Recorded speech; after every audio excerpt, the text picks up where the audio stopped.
Every elf down in the forest near my house is following me around. They want me to be their leader. Some are fat, some are tall, and some don't look like elves at all. But everyone says they think that I'm the bomb. They say they waited for 10,000 years. They say they've prayed and shed golden tears. They tag along when I go to the grocery store.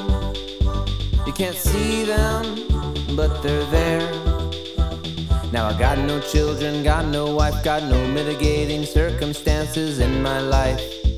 So I'm free to lead these elves. They took me down to their elven palace, fed me sap from a silver chalice, sang my name in their brilliant elfin song. Johnny, Tumbleton, king of the elves, king of the elves, king of the elves. Whoa-oh.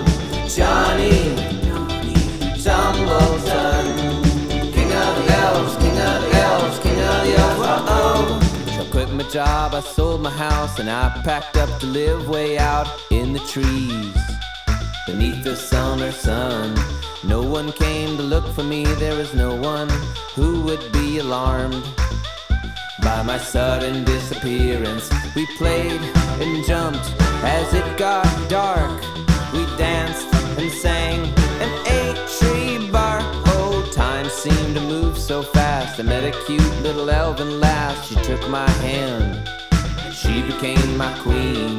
Married on the 1st of May, and she took my breath away. She sang her brilliant elfin song.